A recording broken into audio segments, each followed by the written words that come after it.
Hello प्यारे बच्चों, आज मैं आपके लिए लेकर आई हूँ डायनासोर की गुफा।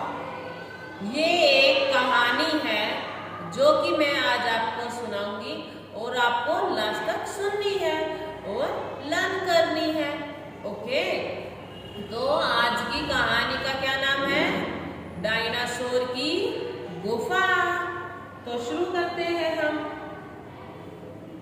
सालों पहले मीमसपुर गांव में एक डरावना और उड़ने वाला डायनासोर रहता था। उस गांव में डायनासोर की गुफा भी थी, जहां डायनासोर अक्सर आता जाता था। वह डायनासोर इतना खतरनाक था कि उसके मुंह से आग भी निकलती थी। हर महीने वो डायनासोर गांव में उड़ते हुए मुंह से आग निकालकर गांव के कई घरों को जला देता था। यहाँ तक प्यारे बच्चों इसमें ये है कि एक है ना गांव है।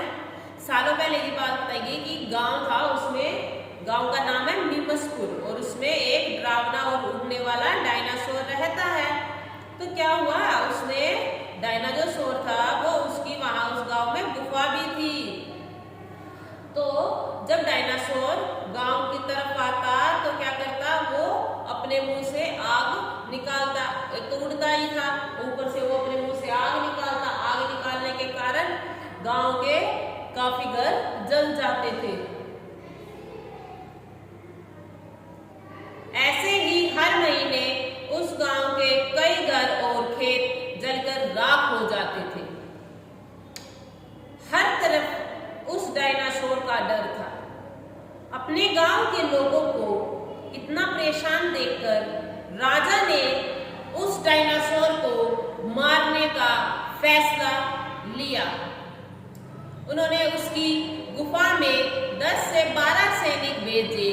कुछ सैनिकों ने जैसे ही डायनासोर पर चाकू से हमला किया तो वैसे ही डायनासोर नींद से जग गया और सारे सैनिकों को मार दिया। अब जब वो गांव में आता हर महीने तो वहां पर क्या होता, उनके खेत उनके घर ऐसे जल जाते थे, जिससे काफी समस्या उत्पन्न हो रही थी। तो राजा ने सोचा कि ऐसे तो ये सब कुछ तबाह कर देगा, तो क्यों ना इसको मार दिया जाए। तो राजा ने अपने सैनिक जो है 10-12 सैनिक उसकी गुफा में भेज दिए जब वो सो रहा था। तो जब वो उस पर चाकू से हमला करने वाले थे तो डायनासोर की आंख खुल गई। वो सो रहा था ना, तो वो नींद से उठ गया और उसने उन सैनिकों को भी मार दिया। राजा जितनी बार भी सैनिकों को गुफा में भेजते, वो डायनासोर मुंह से आग निकालकर सभी को खत्म कर देता। इस सब से परेशान होकर राजा ने गांव में घोषणा कर दी कि जो भी उस खतरनाक डायनासोर को मारेगा उसे वो 10,000 सोने की मोहर देगा।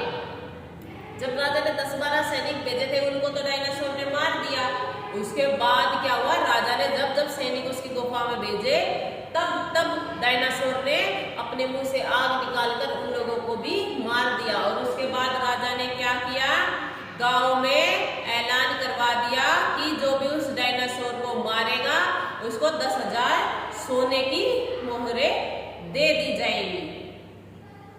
उसी गांव में एक काफी बुद्धिमान व्यक्ति भी रहता था। उसने जैसे ही यह ऐलान सुना तो राजा को डायनासोर के आतंक से बचाने का उपाय बता दिया। उसने कहा कि हम लोहे को पिघला लेते हैं और उससे बनने वाले लावे को डायनासोर पर डाल देंगे। गर्म लावे से बचने के लिए जैसे ही डायनासोर उड़ने लगेगा तो पत्थरों से टकरा जाएगा और उन्हीं के नीचे दबकर उसकी जान निकल जाएगी।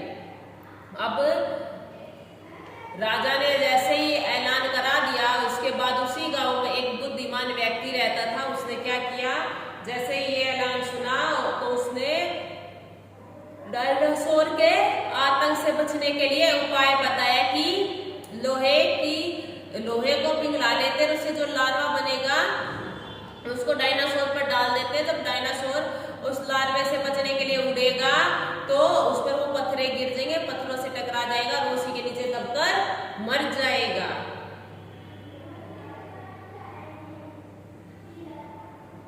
ये उस बुद्धिमान व्यक्ति ने बताया उपाय। राजा को उसका यह सुझाव अच्छा लगा। उन्होंने अपने सैनिकों को कहकर तुरंत लार्वा तैयार करवाया और सैनिकों के साथ डायनासोर की गुफा में पहुंच गए। फिर ठीक वैसा ही किया जैसा उस बुद्धिमान व्यक्ति ने राजा को करने के लिए कहा था। डायनासोर पर लार्वा जैसे ही गिरा, वो इधर उधर देखे बिना झटके से उड़ने लगा और गुफा से टकरा गया। इसी बीच गुफा के ऊपर के पत्थर उसके ऊपर गिरने लगे और वो उन्हीं के नीचे दबकर मर गया। अब राजा ने क्या किया, सैनिकों को हुक्म दे दिया, आदेश दे दिया कि जाकर लार्वा पिघला लो, और पिघला लिया और इकट्ठा कर लिया और वो गुफा में चले गए। जैसे उस बुद्धिमान व्यक्ति ने कहा था राजा से, वैसे ही सैनिकों ने किया, उसके ऊपर लार्वा डाल दिया। लार्वा डालने से वो इधर उधर दौड़ा, वो बिना ये देखे कि ऊपर मतलब पत्थर है पहाड़ जैसे में, तो वो उड़ने लगा इधर उधर। तो उसके कारण क्या हुआ, वो हिल गए और वो पत्थरे उसी के ऊपर वो गिरते चले गए, जिससे क्या हुआ, वो उसी के नीचे दब गया और वो मर गया। ऐसा होते ही राजा और पूरे गांव को राहत मिली और राजा ने इस तरकीब को सुझाने वाले व्यक्ति को 10,000 सोने की मोहर इनाम में दे दी और अपने यहाँ मंत्री के पद पर भी उसे नियुक्त कर लिया। अब जो बुद्धिमान व्यक्ति था उसे पूरे गांव के सामने सम्मानित किया गया, उसे 10,000 मोहरें दे दी गई।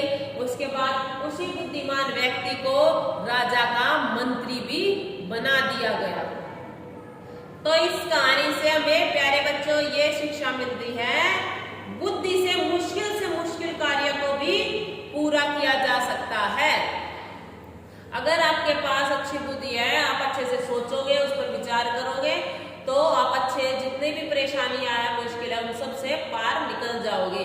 तो हमेशा अपनी बुद्धि का इस्तेमाल करो, ऐसे ही नहीं कि कोई समस्या और आप ऐसे ही उससे निपटने की सोच रहे हो, नहीं, उसके बारे में सोचो अच्छे से, ठीक है, और तब उस पर कोई अमल करो, तो हर एक परेशानी को सुलझाया जा सकता है अपनी बुद्धि के द्वारा। तो प्यारे बच्चों, आज की यही कहानी थी हमारी डायनासोर की गुफा की। एक खतरनाक जो डायनासोर था उसकी मृत्यु कैसे हुई, उसने गांव में क्या क्या किया, वो सब था इस कहानी में। आपको कहानी कैसी लगी, वीडियो को लाइक करके और शेयर करके बताना जरूर। थैंक यू प्यारे बच्चों।